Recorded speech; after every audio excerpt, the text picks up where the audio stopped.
Welcome back. It's been a strange year, hasn't it, with the U.S. housing market? We've seen a bit of a impressive rebound, despite the fact that these rising interest rates keep occurring. There's been a stall in the interest rates from the Fed that we've seen in the fall, but we're expected to see a couple more decisions before year's end regarding interest rates and how that impacts mortgage rates.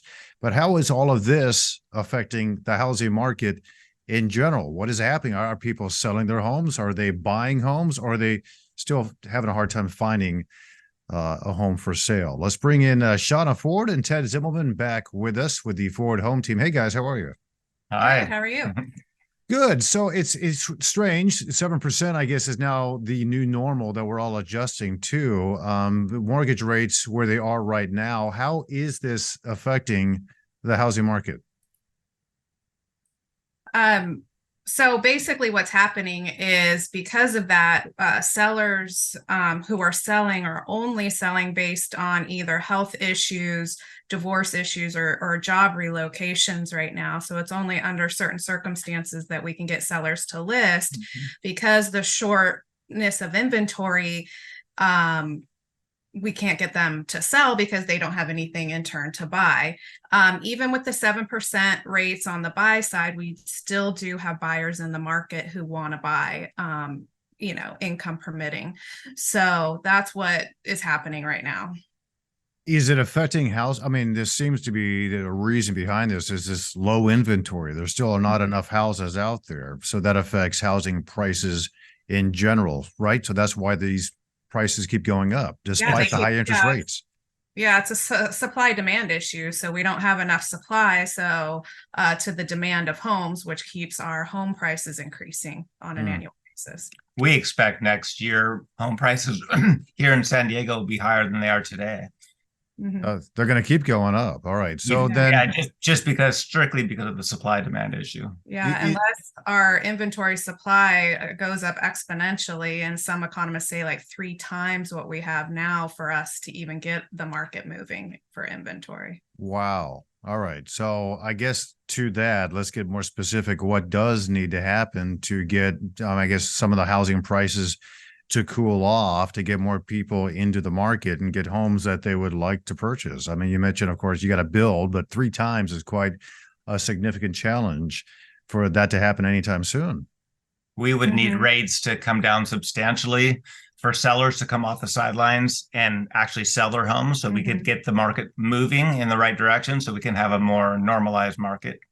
Yeah, because we do have a lot of sellers that have equity in their homes, but a lot of them got in during the pandemic when money was so cheap. So for a lot of sellers, it doesn't make sense when they're holding 2.75, 3.125 interest rates on their mortgage, so that's one of the reasons why sellers don't want to sell, because they don't want to then in turn jump into a 7%. So it will probably have to get down to 5% to get those sellers off the sidelines to start moving their homes and doing what they want to do, whether it's upsizing or downsizing. Yeah, to put it into perspective, 90% of homeowners right now have a mortgage rate of 5% or less. So that's pretty much everybody. So in order for us to get things moving, we're looking somewhere in the 5s where we could get some sellers off the sidelines.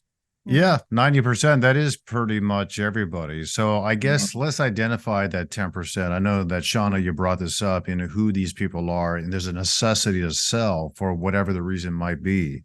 How would you encourage someone who he wants to sell? Maybe it's not a health reason. Maybe it's because they've got this equity built up.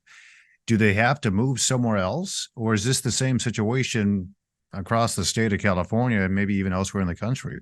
Well, what we're seeing is a lot of sellers who are, ready to move. They're moving out of state just because their money will go a lot further.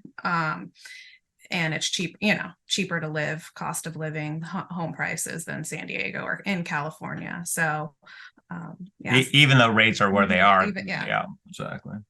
Just curious, because we're in the midst of already, believe it or not, a presidential campaign season. Is there any effect, any impact that occurs depending on, who comes into office? Not necessarily a party, but an individual. Does the president have any influence in that you think from your experience on home prices, the housing market in general, or is that just kind of a side issue?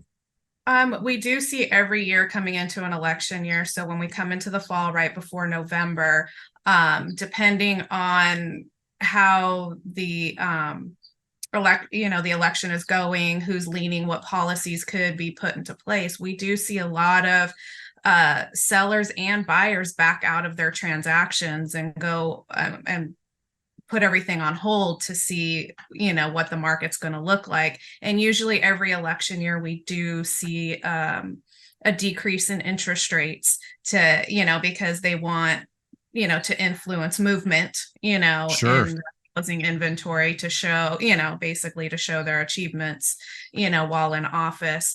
So, but yeah, we do see generally a halt. We see escrows fall out more often right before election, if anything is basically on the chopping block, for bills or, I know that the changing fall is economic. generally a slower time of year for the real estate market, and people do tend to pull back anyway. But for someone who does want to buy a home, what do you recommend that buyers do in the fall? I actually think fall and winter is like this fall. We're actually recommending to our buyers to, if they can afford it, to buy, because there's going to be much less competition during the holidays.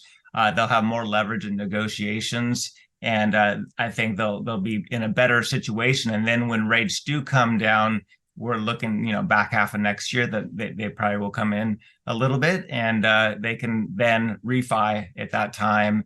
And there are great loan programs right now where they could, where buyers can benefit from doing that. So yeah, so we recommend they do buy in the fall or winter, at least look, and if they can afford it, to go ahead and do so.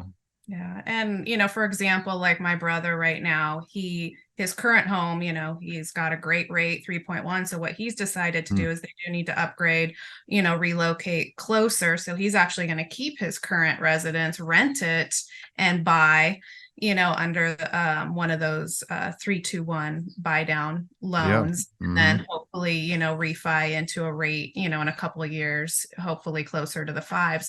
So we do have options like that our clients are doing to be able to do those upgrades, but keep their home in place. So, and then when they find the house, find the location, they move into it and then rent out their home. Mm-hmm. Still a seller's market, right? Because if you're going out, if you want to buy a house, you're likely to run. There's been a resurgence in the bidding wars. Is that correct? So sellers kind of have still the leverage right now. Absolutely. Yeah. Right. With San Diego, specifically in our area, we're not going to catch up for a while because the lack of new construction built over, the last decade or so, it's going to take a long time for us to catch up. So. All right. Well, we appreciate the input here. It is challenging, but there's always a solution. And we know that you, Shawna, and you, Ted, you have a lot of the answers that can help your clients navigate through a challenging market, whether they're selling their homes, figure out what the next step is for them, or if someone's in the market to buy a new house in San Diego, in the San Diego area. Appreciate your time as always. Thanks, guys. All right. Thank you, Tom. And of course, you can always find out more. Just contact the Ford Home Team. You see the number there at the bottom of the screen. You can also click on the QR code, and that'll take you directly to the website and get you in contact with an expert at the Ford Home Team. Until next time, I'm Tom Jordan. Thanks for watching.